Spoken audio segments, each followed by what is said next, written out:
Okay, so Apple just announced a whole bunch of new hardware, including 4 new phones. They have 2 iPhone 12s and 2 iPhone 12 Pros. And it's, I think, the most number of phones they've ever put out in a single event. But I just gotta say, the video production during this show was just on another level. Like, they seemingly built a whole house to showcase the HomePod Mini. It was on a set, right? But it was just so much effort. I thought it was really cool. I was impressed by it.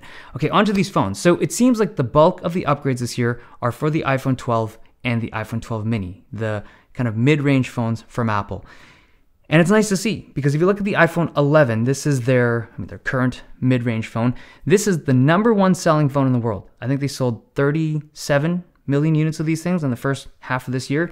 A lot of people have this phone. It's clearly a very popular phone, and it's nice to see Apple focus their efforts on that price category, not just like the super high-end stuff that they sell, not just the Pro models. So iPhone 12 and the iPhone 12 mini, they start at $700 for the mini and $800 for the regular 12.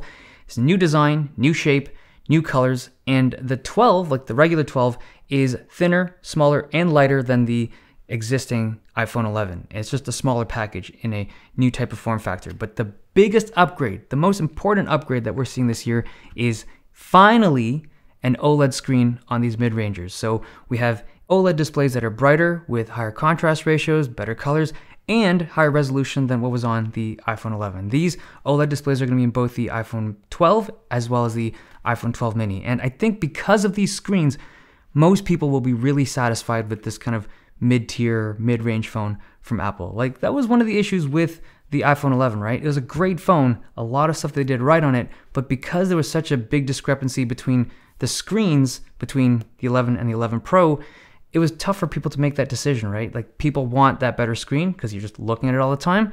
But because these iPhone 12s have way better screens now than they used to, I think it's gonna be the phone of choice for a lot of people. Now, I want to talk about the iPhone 12 mini for a second here. This is a tiny phone. Like, if you compare it to the iPhone SE, which was already a very small phone, this is even smaller. Like, it's a mini phone. It truly is an iPhone 12 mini. And I'm excited for it. I'm excited to see how this thing turns out. The one concern I have about it is the battery life. Like, when you have something this small, there's only so much room you have in there for a battery. But hopefully Apple gives this thing a respectable battery life. Other things I'm interested in. Number one, the magnets on the back. They call it MagSafe, and it allows these phones to take on a whole bunch of accessories. So you have cases and chargers and wallets that can snap onto the back of your phones through a system of magnets. It's interesting, but we'll see how that plays out. And number two, this is way more important. It's that new ceramic shield in these screens. It's tech where they've supposedly grown very small ceramic crystals inside the glass layer to make these screens way more durable. And it supposedly has 4 times better drop performance than previous screens on iPhones. And if you think about the number of iPhones out there with cracked screens and just damaged glass, that's a really nice tech to have in a smartphone. We'll see how it actually performs though. Now there's other stuff they've improved on. So they have the new A14 Bionic chip with better GPU performance and better machine learning performance.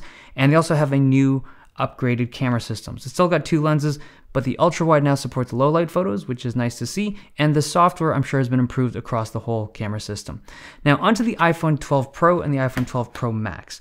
So these 2 phones, the focus seemingly is on the camera system. I mean, the phone has been fully refreshed. It's a whole new shape, whole new design, bigger screens, bigger phones. It is a very different phone from the iPhone 11 Pro, but doesn't seem as big of a jump as the 11 to the 12 this year. The one thing that I thought was kind of neat was that new gold color. It seems to be like the most gold phone I've ever seen. It actually looks like a bar of gold. It's super yellow for the people that are into that gold look, but that iPhone 12 Pro Max with its LiDAR sensor and its improved optics it's going to be something that I got to test out. It looks really cool, right? In the videos, it just makes it look like it's shooting some high level photography, but yeah, I got to see that thing with my own eyes. Now, during the presentation, they talked a lot about 5G. Like, they went ham on that thing.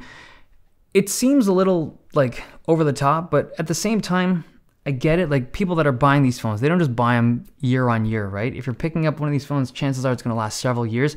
5G isn't great right now. Everyone knows that, but in like 2-3 years time, I think 5G will be fantastic. So I feel like these phones are kind of setting them up in the right direction.